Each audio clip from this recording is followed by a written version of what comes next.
Bom, irmãos, nós vamos entrar em Levítico capítulo 1.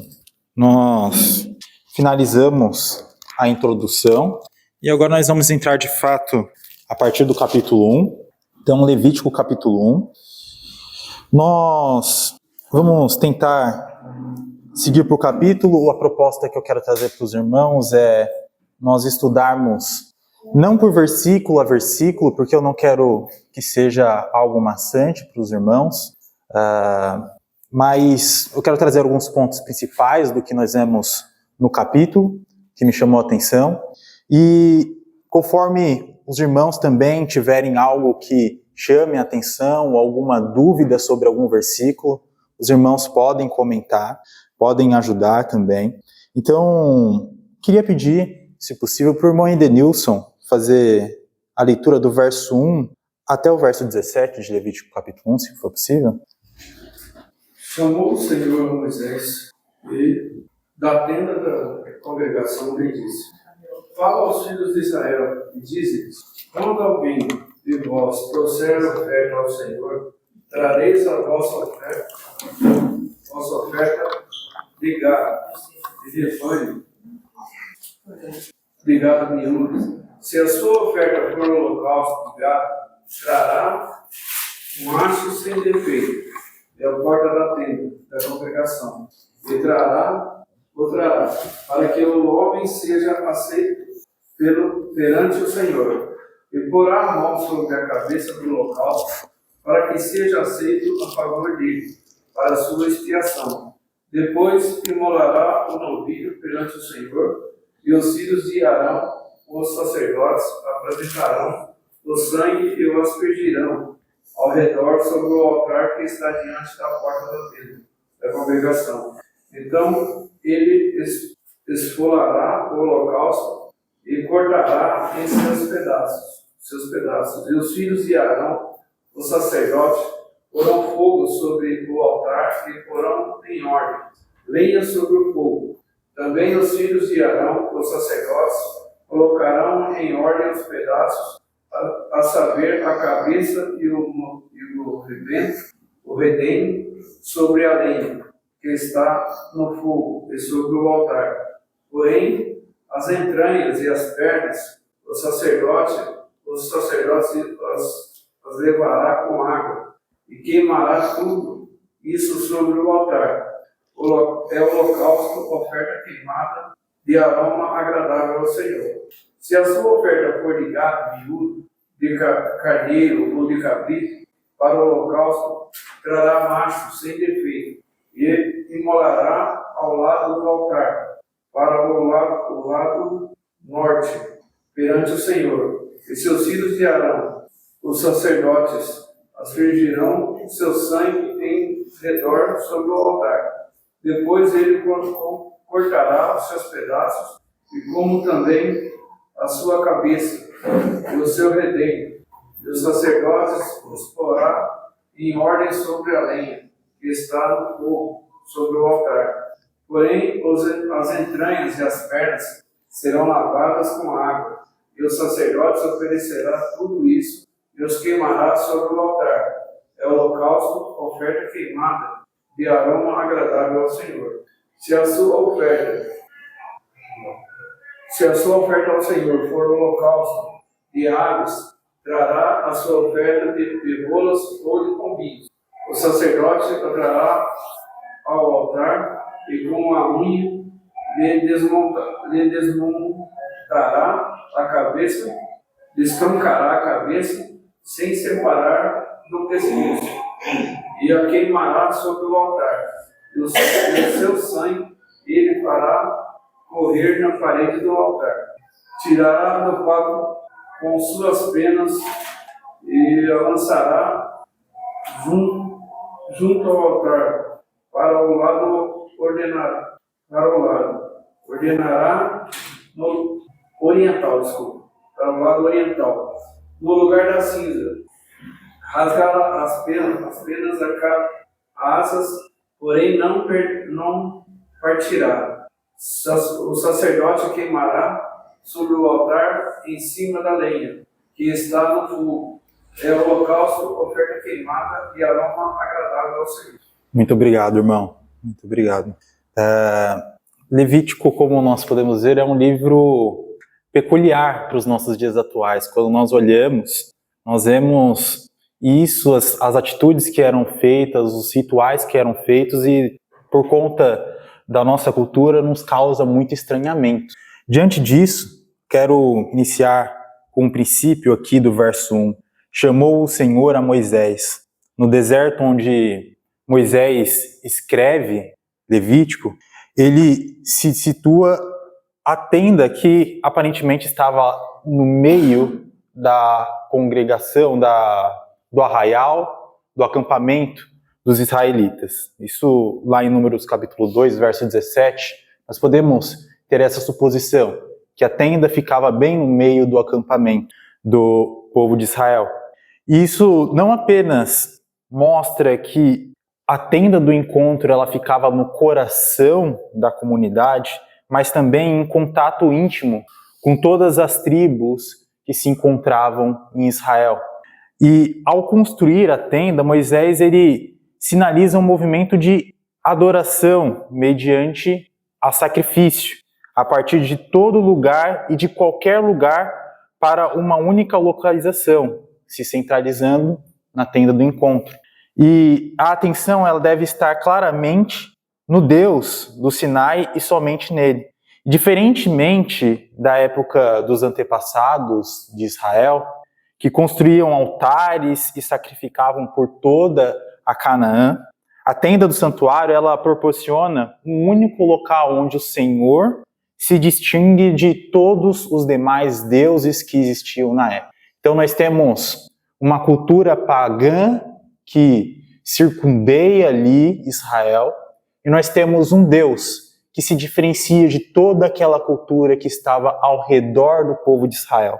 Diante disso, a tenda também proporciona uma sede visível de um governo para a nova nação. E é algo que vai ser tratado lá em Juízes também. No caso, quando nós vemos o povo já carente, já vendo que precisava de alguém para reinar fisicamente, um homem, eles pedem o rei. Mas agora, no princípio, eles têm alguém no centro, na tenda do encontro, Deus governando no meio deles, presente entre eles. Então ali, o rei deles, o Senhor Deus, proclama ordens reais de uma maneira compreensível para a orientação de Israel.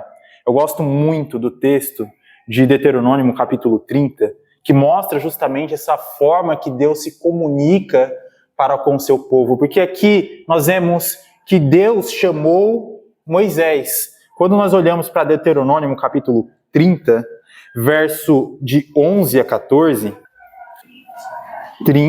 Deuteronômio capítulo 30, versos de 11 a 14, é dito: porque este mandamento que hoje te ordeno não é demasiadamente difícil, nem está longe de ti.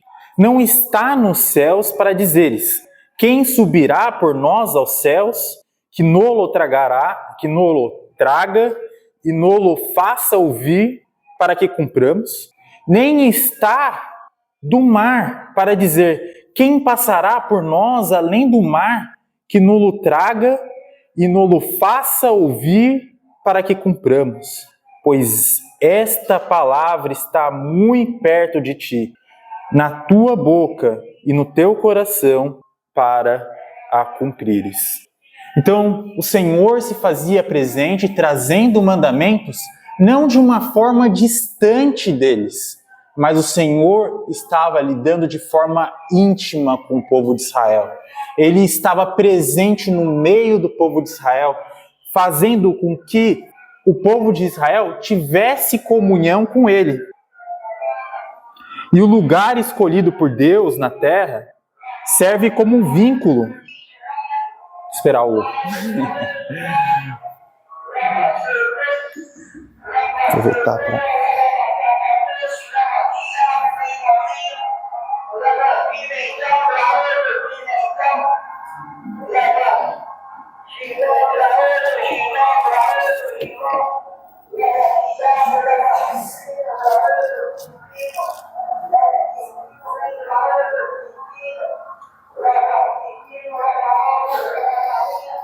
Então, o local que Deus escolheu para se manifestar na terra serve como um vínculo com o êxodo e com a manutenção do relacionamento singular que Deus iniciou com a nação de Israel. O Deus que trouxe o povo do Egito para o Sinai era o Deus que estava entronizado na tenda, no santuário. E o rei que se encontra com o seu povo em relacionamento recíproco e contínuo, como um palácio santo e real, representa a separação da vulgaridade presente em todo o derredor onde Israel vivia. Então, é o lugar que ensina que a santidade e o respeito são cruciais quando alguém se aproxima de Deus. Então, a história de Levítico, ela começa com o estabelecimento da tenda. E a partir da tenda, Deus chama Moisés. O chamado continua um diálogo permanente aqui. Ele é estabelecido quando Deus chama Moisés lá em Êxodo. Quando nós olhamos, a partir do Sinai, Deus chama e faz a orientação a Moisés a partir primeiro da sarça ardente. Aí depois nós temos Moisés também sendo chamado do Monte Sinai por Deus para revelar os 10 mandamentos. Nós vemos em Êxodo capítulo 24, verso 16, Deus chamando Moisés também no Sinai para entrar em uma nuvem que aparentemente tinha um aspecto de fogo consumidor para os israelitas, para o povo de Israel, para revelar as instruções da construção da tenda do encontro. Então, nós vemos que Deus chamando Moisés não é algo incomum, é algo que já havia acontecido anteriormente. Só que agora nós temos algo diferente. Anteriormente nós tínhamos Deus chamando Moisés a partir do Monte Sinai, e agora nós temos Deus chamando Moisés a partir da tenda que foi construída para Deus habitar nele. Agora, no início do livro de Levítico, Deus chama Moisés novamente. E Levítico apresenta uma continuação da história que nós vemos no Êxodo, e o chamado procede ao santuário recém-construído. O Sinai, móvel, podemos dizer assim, servia para revelar as leis do Levítico, de como o povo deveria realizar as obras ritualísticas de sacrifício e purificação e assim por diante. Então, é significativo, é tão significativo esse termo que é usado aqui no início, quando nós vemos aqui no início de Levítico que chamou o Senhor a Moisés. Quando nós pegamos Levítico em hebraico, o nome que fica é "e ele chamou". Nós temos no português o nome Levítico, mas em hebraico o nome de Levítico é "e ele chamou", justamente mostrando o significado de Deus ter chamado Moisés logo nesse início. Por isso, eu quis me estender um pouco mais sobre essa questão, para nós vermos a importância disso. Nós temos uma transição acontecendo aqui. Agora, o papel singular de Moisés consiste em que ele fala com Deus. Quando nós olhamos para Números capítulo 7, verso 89, informa a respeito do modo como seria o diálogo contínuo de Moisés e Deus ali na tenda. Números capítulo 7, verso 89, Números capítulo 7, verso 89, é dito o seguinte: quando entrava Moisés na tenda da congregação para falar com o Senhor, então ouvia a voz que lhe falava, de cima do propiciatório que está sobre a arca do testemunho, entre os 2 querubins, assim lhe falava. Então Deus falava com Moisés a partir ali da onde ficava a arca da aliança. Essa não é uma única maneira que Deus falava com seus profetas. Hebreus capítulo 1, verso 1, ele já inicia falando que Deus falava de muitas falou muitas vezes, de muitas maneiras, aos profetas, ao povo de Deus anteriormente. Então, aqui nós temos uma forma que Deus se mostra e fala com Moisés. A partir disso, a primeira tarefa, ela se refere às exigências quanto às ofertas que devem ser queimadas sobre o altar. Em geral, esse altar é simplesmente chamado de altar aqui no livro de Levítico. Muitas vezes as pessoas chamam de altar do holocausto, e está situado no átrio, bem ali em frente à tenda do santuário, visto que Israel antigo era predominantemente uma sociedade agrícola, ou seja, uma sociedade que vivia ali da terra e do gado.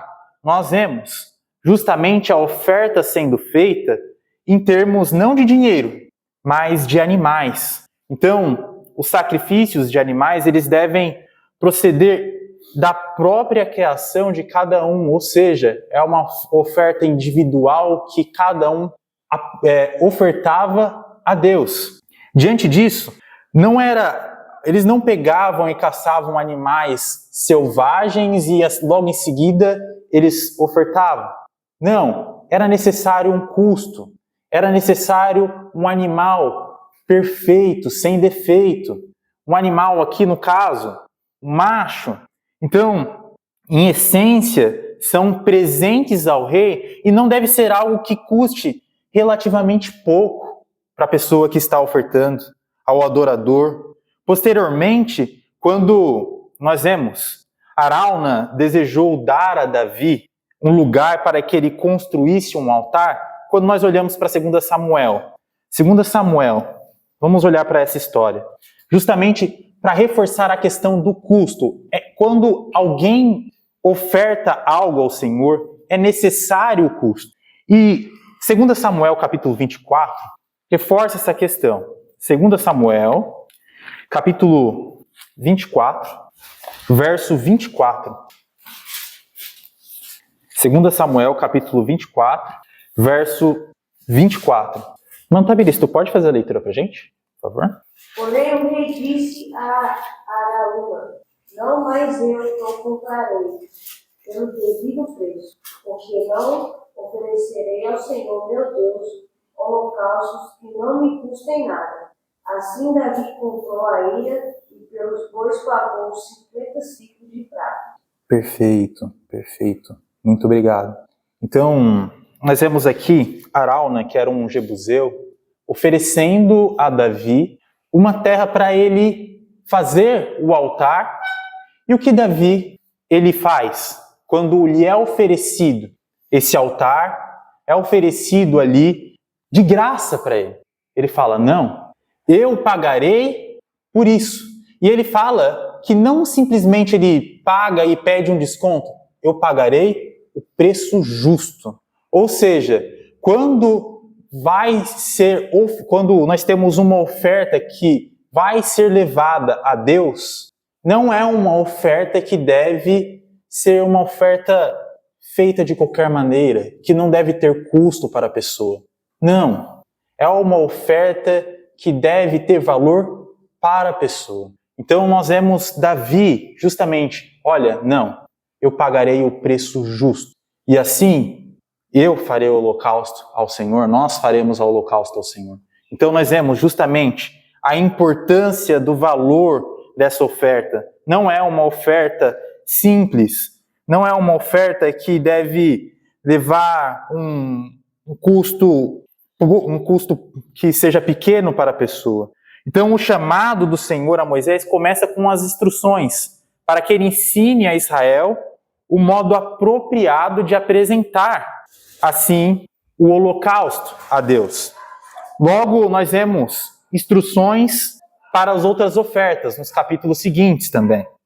Agora, a palavra holocausto que nós vemos aqui, ela traz o significado de oferta queimada, que vem do verbo justamente de acender. Nós vemos que a oferta, o animal que era oferecido, ele é queimado por inteiro e a fumaça sobe ao Senhor. isso é um ponto interessante. Imagine,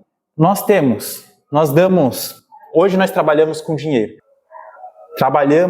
Nosso trabalho significa tempo, gasto. Nós chegamos e jogamos esse dinheiro no fogo. Isso, para mim, ia doer. Eu estava vendo o meu dinheiro queimando ali. Para eles, não era diferente. Aquilo tinha um custo para eles. Eles estavam ofertando um animal que eles não conseguiram de forma simples. O animal, o gado, não era algo fácil, em grande abundância. Muito pelo contrário, quando nós vemos nós vemos inúmeras vezes o povo reclamando porque eles no Egito comiam carne e agora eles não conseguem comer carne. Então nós vemos justamente que não era algo com um custo pequeno. Então eles fazem essa oferta e eles veem justamente aquilo sendo queimado e virando fumaça que vai aos céus. Então, o significado disso é algo realmente importante para nós entendermos. Então, traz esse significado de oferta queimada, de ascender no sentido de subir a Deus. Então, poderia ser apelidado de oferta de ascensão, talvez, embora não seja uma única oferta que tenha um componente de a fumaça subir a Deus. Nós vemos outras ofertas que também são queimadas. Contudo, é o único sacrifício onde todo o animal, tirando a pele, nós vamos comentar disso mais adiante, é queimado e a fumaça sobe a Deus como aroma agradável. Então, é apropriado que os detalhes sejam os primeiros a serem apresentados ao povo por Moisés.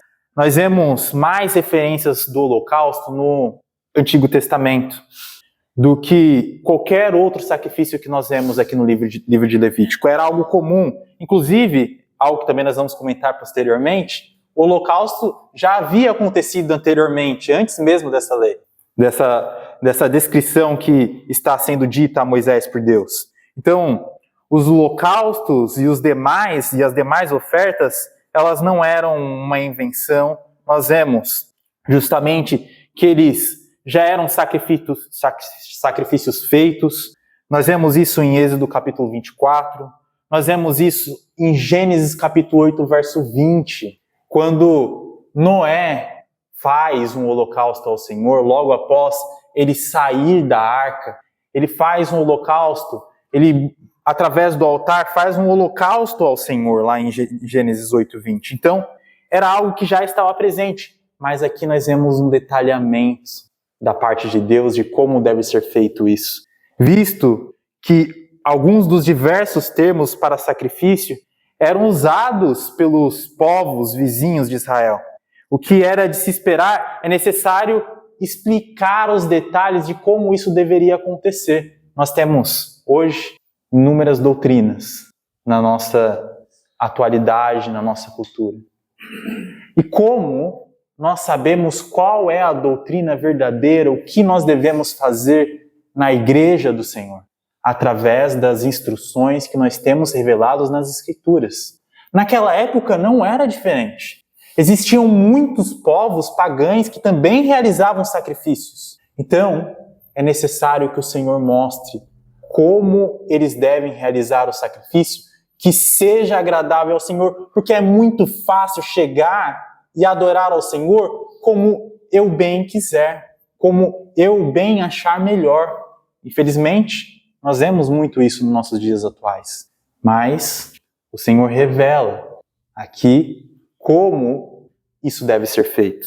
Então, assim agora, nós vemos Moisés se prepara para explicar os detalhes, o procedimento para o holocausto, e ele torna público quais animais são aceitáveis para o holocausto.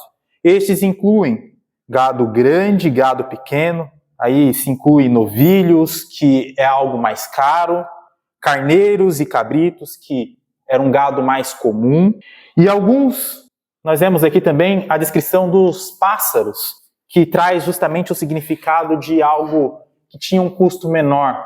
Nós vemos justamente pai e a mãe de Jesus, trazendo ali justamente a pomba, a rolinha, porque era algo que era de baixo custo e assim a pessoa que tinha uma condição financeira menor, ela também conseguia ofertar ao Senhor. Então, para o holocausto, o animal deve ser macho.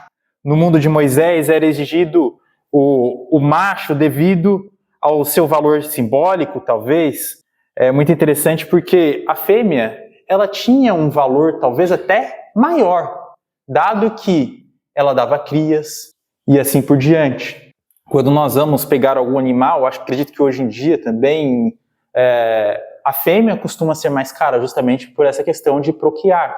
Mas aqui nós vemos o macho, porque aparentemente era necessário a procriação, justamente para ter mais ofertas ao Senhor. Então, o Senhor destina aqui o macho, mas também tem um valor simbólico justamente da força do macho também, que nós vemos descrito nas Escrituras.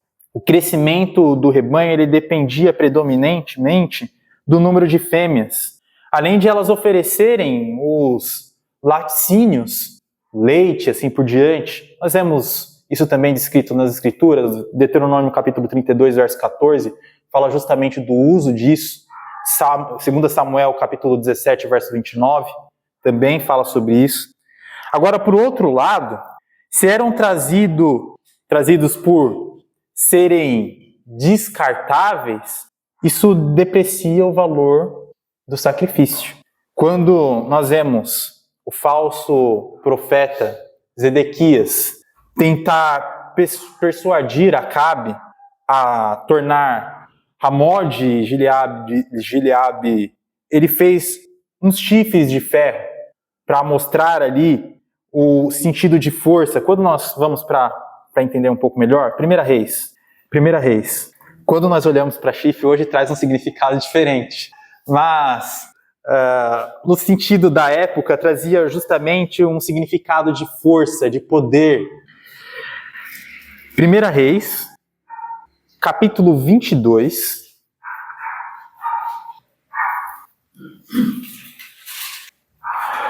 Verso 11.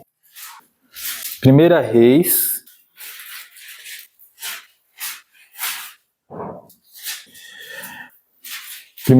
capítulo 22, verso 11, é dito o seguinte: Zedequias, filho de Quenana, fez para si uns chifres de ferro e disse: Assim diz o Senhor, com estes escornearás os assírios até de todos os consumir.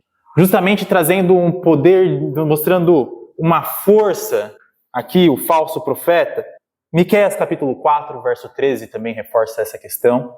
Mas nós vemos talvez um sentido para a questão do macho, mas nós não temos muita explicação sobre essa questão em específico. Então acaba ficando meio que em aberto. Mas Moisés ele adiciona também rolas e pombos, que também são aceitáveis para o holocausto, de maneira que os pobres tenham a oportunidade de participar. Os holocaustos também eram trazidos voluntariamente.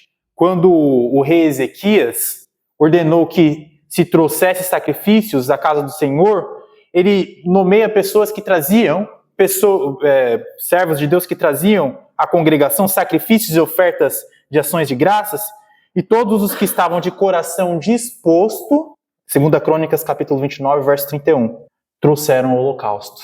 Então, nós vemos justamente também essa questão de um coração disposto, de algo voluntário. Primeiro, Moisés trata do papel do adorador. Ele deve trazer a sua oferta até a entrada da tenda, isto é, perante o Senhor. E isso não implica que os israelitas criam que Deus estava presente somente ali. Nós vemos essa questão em 1 Reis capítulo 8, verso 27, onde é dito o seguinte: Mas de fato habitaria Deus na terra, eis que os céus e até o céu dos céus não te podem conter, quanto a menos esta casa que eu edifiquei. Então, não é um significado de que Deus estava preso àquele local, mas simplesmente que a presença de Deus estava ali também. Agora, como poderiam, à luz de um recente êxodo do Egito, oferecer esse holocausto? A tenda, ela vinculava Israel justamente também ao Sinai, que nós vemos todos aqueles acontecimentos maravilhosos de Deus se manifestando. Nós vemos agora essa presença sendo manifestada na tenda.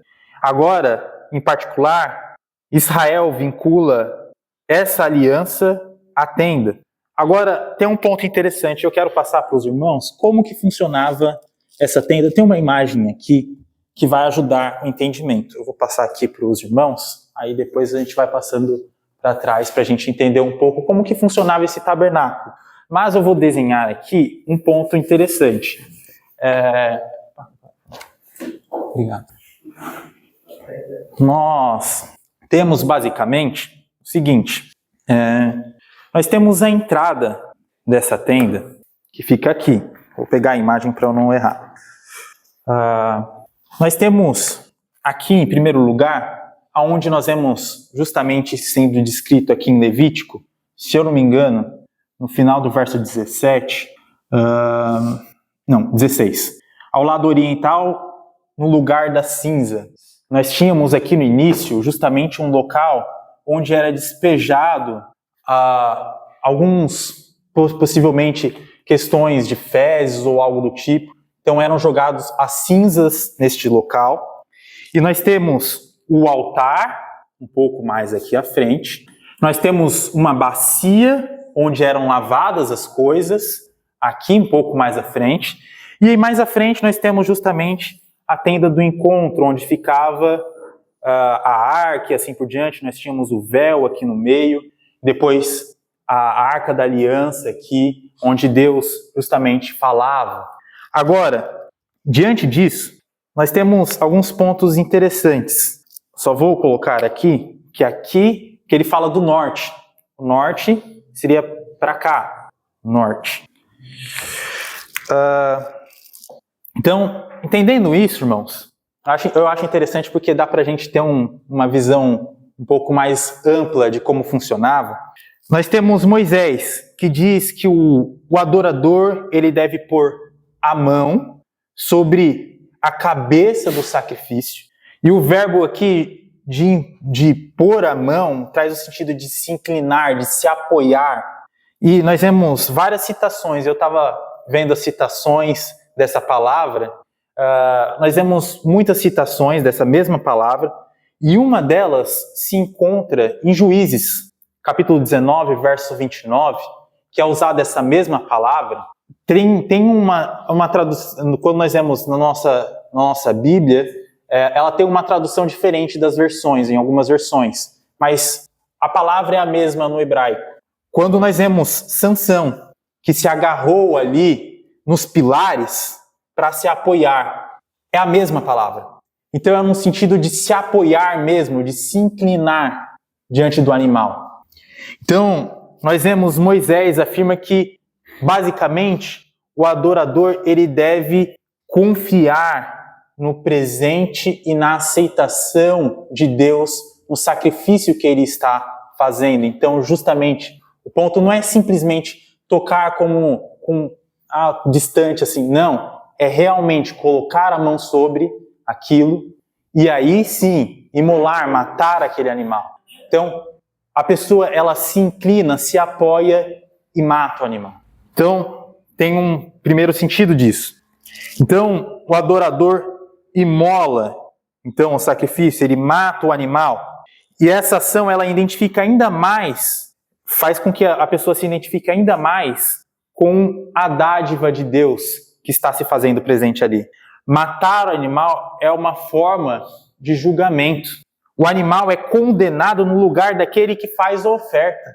Nós vemos justamente a questão da expiação, e aí tem uma discussão grande do significado dessa expiação nesse primeiro sacrifício do holocausto, porque nós vemos depois outra oferta, nós vemos a oferta da culpa, a oferta pelo pecado. Então, se nós temos essas outras ofertas, por que está falando de expiação aqui? E aí tem uma grande discussão do por que tem a palavra expiação aqui, se nós já temos outras ofertas que são destinadas para isso, que a expiação traz o significado justamente de tirar o pecado, talvez também de limpar a pessoa do pecado que ela cometeu. Também traz o significado da propiciação, que é, no caso, se livrar da ira de Deus, do julgamento de Deus que recairia sobre ela. Então, nós temos todos esses significados presentes aqui.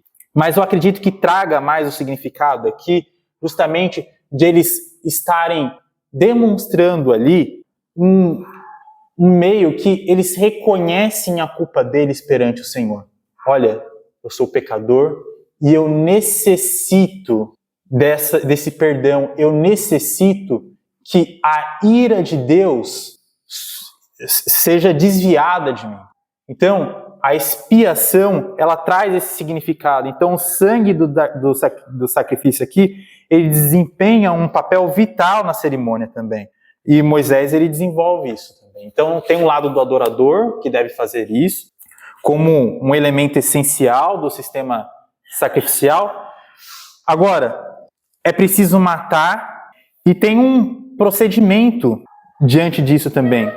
Nós vemos justamente a matança dos animais que deveria acontecer virada ao lado norte.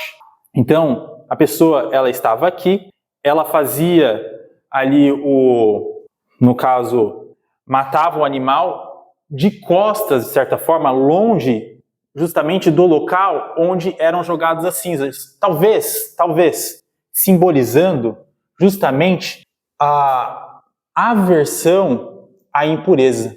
Nós vamos comentar mais sobre isso daqui para a gente entender um pouco melhor.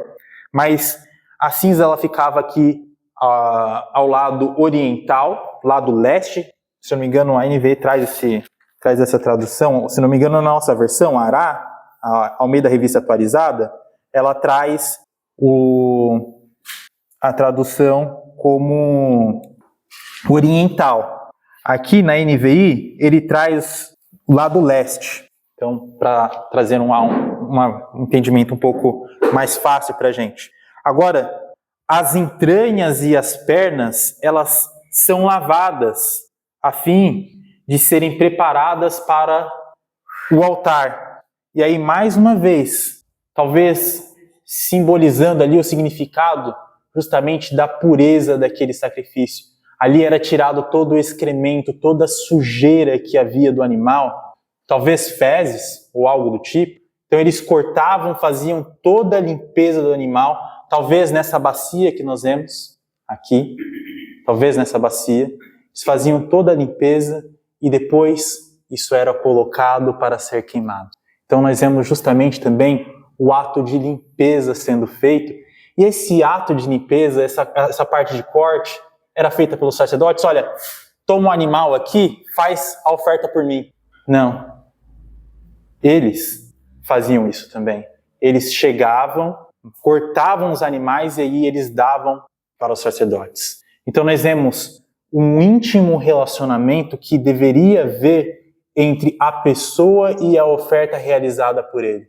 Não deveria haver nenhum tipo de indiferença, porque aquele ato que estava sendo feito era por conta justamente do pecado daquela pessoa, para ela conseguir manter a comunhão com um Deus que é santo.